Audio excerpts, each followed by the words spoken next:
I'm Steph Hodge with BoardGameGeek, here with Kelly Schmidt of Catan Studios, and we're looking at Catan Histories, the rise of the Inkas.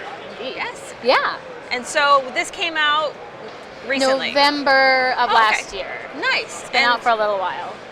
Awesome. And so it looks like Catan. Is it any, it must be different in some way. So yeah, it's like Catan, but it's also a lot different. Okay, cool. If you understand base Catan, you probably have about 75% of how this game works. Oh, excellent. You know, there are settlements, there are cities, there Sounds are, familiar. Yep. There are equivalents to knights and things like that, and dev cards. So a lot of it is still rolling for resources and collecting resources. The trick comes in once you have built up, instead of trying just to gain victory points and build all your cities to get victory points, you build your civilization to a certain point and then your civilization goes into decline. Oh. And once that happens, other players can take your spot on the board. and so there's a lot more flux, there's a lot more shifting of things, so it's very fluid and really fun and interesting. Oh my gosh. And so it plays the normal 2 to 4? Yep, 3 to 4. 3 to 4, that's right, 3 to 4. Yep. It takes a little longer, it's about 90 minutes, but it doesn't feel like that because you're having so much fun. It looks like there's 2 different types. So there's forest area and there's like water area. Yeah. So this is all new. This whole frame with the jungle and the ocean. We're not on an island anymore.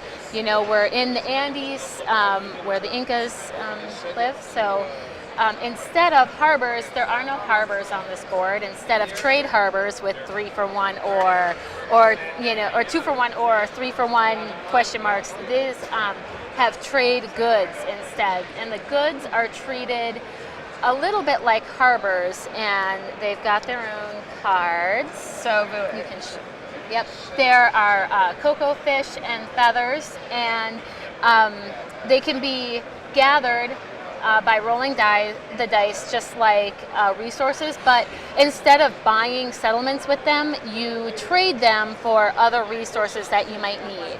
Alpacas? Alpacas! Oh my gosh, it's so cute. They're super cute. Oh my gosh, they're so cute.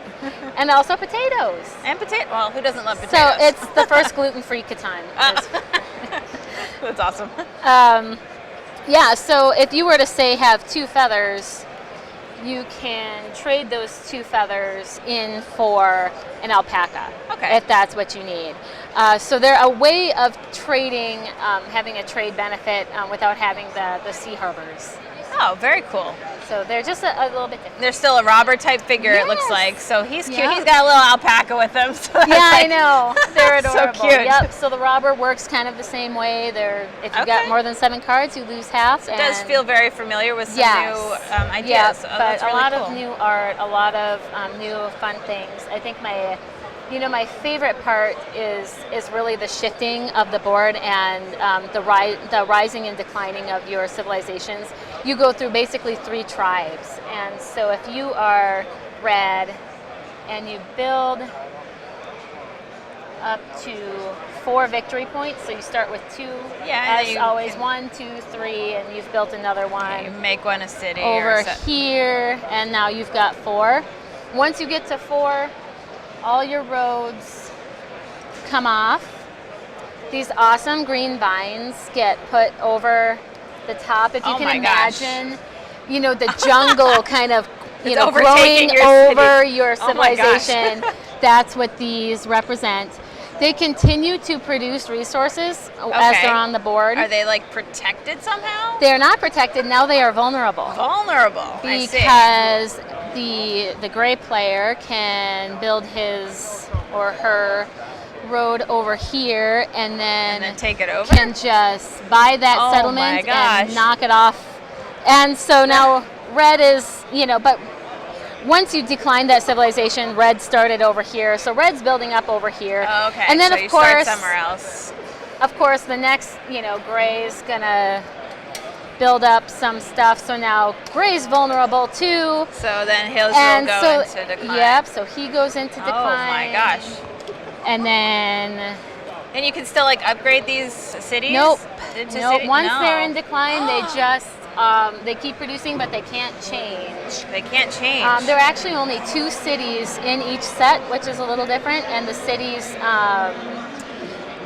because you can only have 2 on the board at one time, you can't have 2 and 2. It's just a lot more dynamic and interesting. Oh my gosh. And you're still trying to get to 10 points. 14. 14 points. Ah, okay. Yeah, and yeah, it's really, really fun. I actually didn't grab them. There's a little board marker. You keep track of your victory points with these little teeny tiny tokens. Little chits. Got it. It's just a really fun play. Awesome. And you said probably that my daughter's favorite. Oh, out of all the Catans, Yeah. that's awesome. Yeah. I got to try it. That sounds wonderful. And you said it came out in November, and so this is available now. It is available now. And how much would this be? That's a good question. Sorry. 65 US. 65 US. So you can buy that from online. Yeah, online, your friendly local game store. Awesome. Yeah. Well, thank you so much, Kelly, for showing us Catan Histories, Rise of Inkas.